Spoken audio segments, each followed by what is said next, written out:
just left my house and I am headed to Steelhead Arms to pick up my order. So as stated in my last video, the RMR and 509 mags got delayed from Midway USA.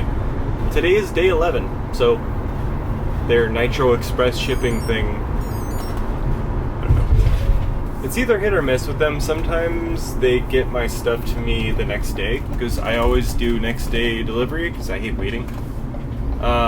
Sometimes there's a weird fluke and it takes, I don't know, in this case 11 days. This has been the longest order, and honestly one of the most inconvenient, simply for the fact that I could have been doing that review while zeroing in an RMR, which I might actually make a second video on. So I'll be doing a pocket carry shootout, and I'm pretty excited about it actually. Myself, like many other people out there, I have opinions on 380 versus 9. I kind of lean towards the vast majority of people in that respect as far as their opinions go.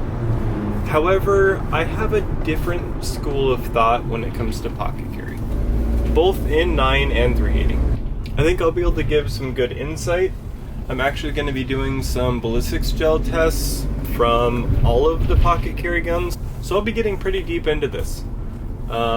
What your pocket carry guns are actually going to be doing for you, and getting as scientific as one could possibly get while shooting gelatin. So, that said, I'm here, just like that. Takes zero time at all to get to Steelhead Arms. Set up my other video. Todd just happens to live right down the street from me, so really convenient to place that order and just get it in and over with, and a day later I have my guns. So I'll see you guys in a sec. And just like that, 5 minutes later and less than a mile of a drive, 2 new guns in my possession. 2 days later from Steelhead Arms. So one of the videos I'm doing very soon is going to be a pocket carry shootout. We're going to be comparing 380 to 9mm, and we're going to be going through all of the most common and most popular pocket carry guns, or maybe even ankle carry. We are going to be comparing 380 to 9mm, as well as just going through the general different pocket carry options and some of the most popular ones out there. On top of that, I intend on shooting each of them into wet pack, as well as hopefully ballistics media, and seeing what the real difference is in a short barrel between a 9mm and a 380. So the one that I was missing that a lot of you guys are carrying and a lot of you guys love is the Car P380. This will be a first unboxing, and we're gonna make this quick.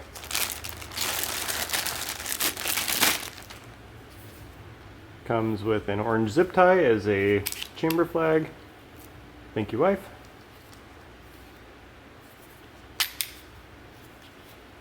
Very, very, very tiny gun.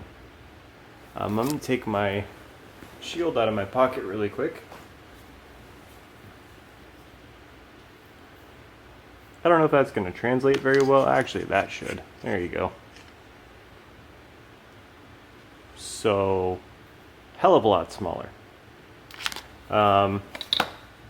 Shield, as you guys know, is a 7+1 round gun. The P380 is a 6+1. However, Car has now started shipping with not only an additional 6, but a 7-round mag as well. So really glad to have this, really glad to be able to start reviewing smaller guns and pocket carry guns. Yeah, so there's that. We're gonna scoot this aside. I also intend on doing a general just wheel gun video. On top of that, we're also going to be doing a recoil versus how much recoil is actually perceived versus how much it actually affects you, weight of the gun, size of the gun, etc., etc. So for that, the one that was missing from my collection, the Smith & Wesson Model 329 PD in 44 Magnum. And this is an Airlight PD. So this gun, spoiler alert, is going to be absolutely terrible to shoot. Something that both Todd and myself found surprising was they actually shipped them with a Hogue grip as well. So I didn't have to order anything extra, which is really cool. So this gun, along with a lot of my other wheel guns, mainly in 357 Magnum. The advantage of the 357 Magnums is we'll be able to shoot 38 Special as well. And with this, we'll be able to shoot the lighter 44 as well as the 44 Magnum. On top of that, as you guys know, I also have the 500 Smith & Wesson Magnum. So that's going to be a fun video. Okay, as promised, get my wife to open hers as well. Oh, she has mine. Trade you. So, something I didn't really get to show very well in my shooting video, I meant to, kind of tried to, but it didn't work out, is this does have a sleeve on it. I will be epoxying the sleeve on. I have my reasons for doing that. I'm not going to get into my philosophy as to why, but I do and I choose to, and that's how I roll, deal with it. But their sleeve is actually drilled out, so you can actually see how many rounds you have and you don't have to slide it up to look. So kudos to them on that. So there's the 224 rounds.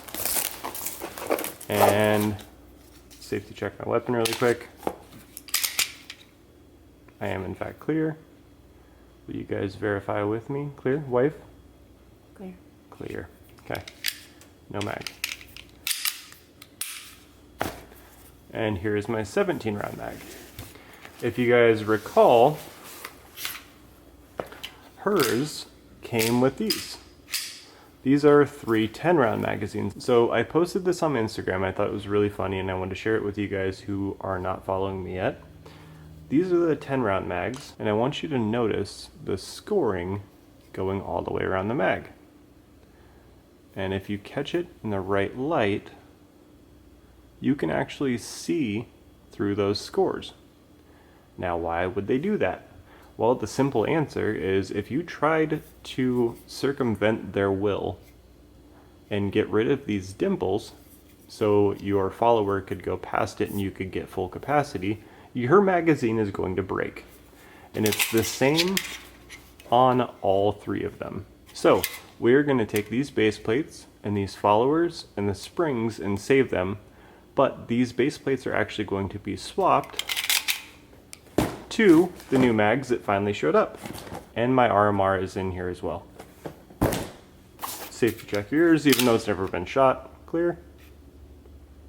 Wife nodded. Very unenthusiastically. I have safety checked. She beat me to it. The moment of truth. Let's hope they didn't fuck up my order. Caution, lithium metal battery. I don't know what in here has a battery. Unless they're talking about my little button cell that comes in the RMR. Maybe that's why it took 11 days? Because it had to be shipped ground? I'm not sure.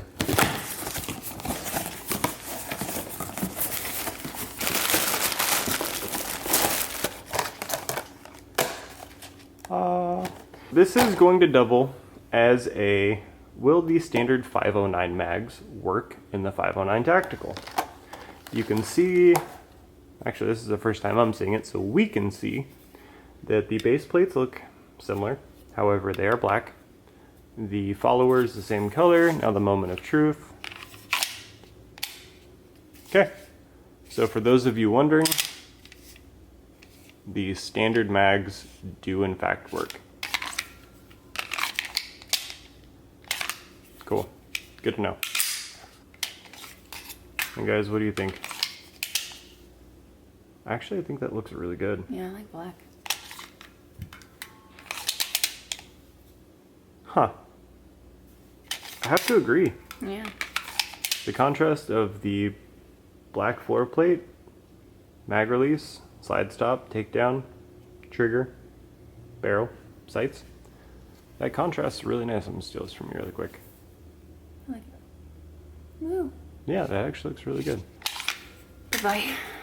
And these are 17 round mags.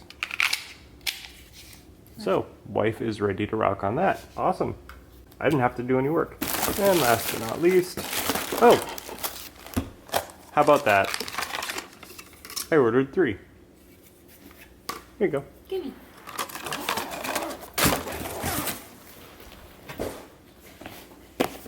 Ba ba ba ba. This is the RMO7C, 6.5 MOA, and this is the Type 2. My wife is playing with dog toys in the background.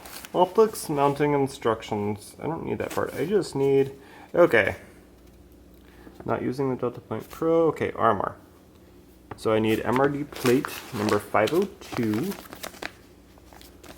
Are they numbered? I don't see numbers. So 502 is actually number 2, which is written right there and right there. And I need the MRD insert, which is going to be this one. We're guessing that these are number 511. Let's hope that we are right. And we can't forget our O-ring. It's one of the things that makes this so neat, because we will not be needing Loctite. They also included our star bit or Torx, depending on what you want to call it. And we are going to break these loose.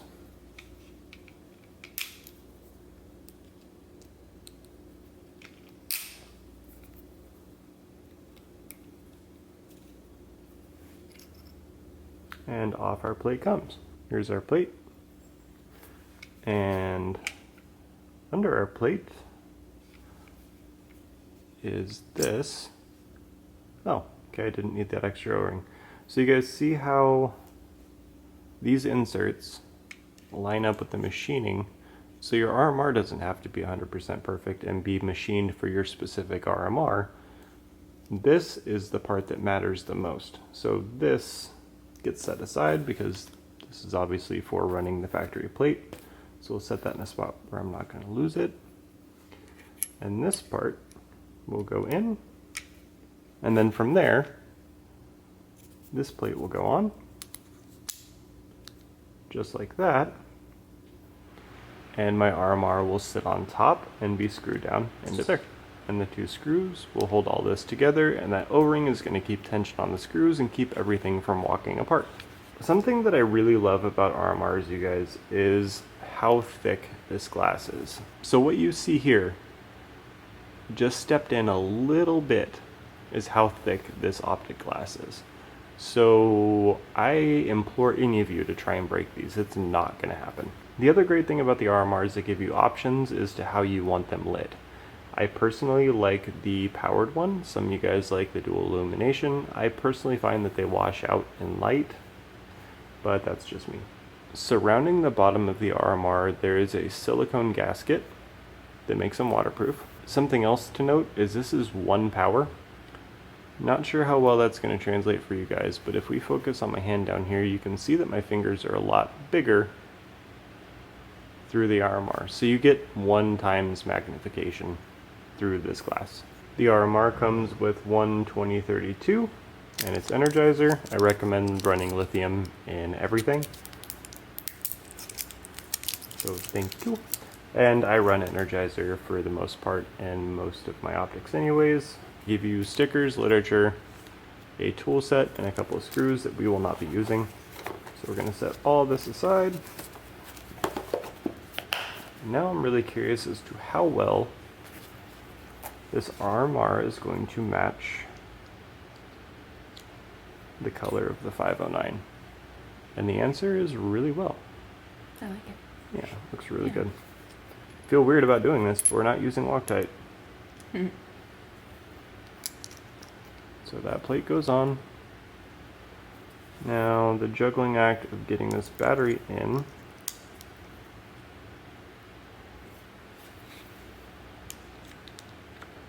Sandwiching all of this down.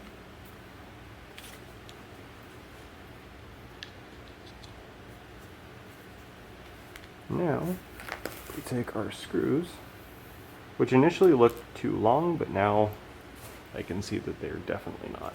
Those are started. Now we're just going to go left and right and snug them down. Work our way back and forth, kind of like a tire.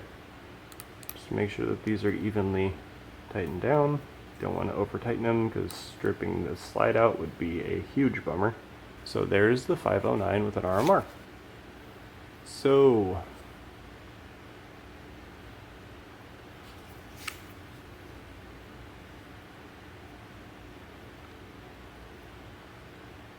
Alright, for some reason it looks gigantic on the screen. It's not that big.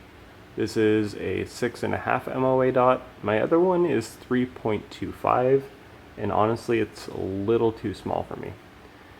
So bigger dot, it's really not that big. I promise. That's ridiculous. It's honestly about the size of the tip of a Sharpie.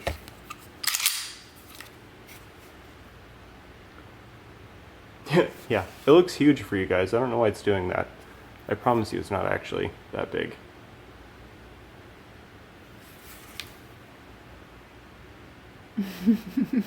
Right?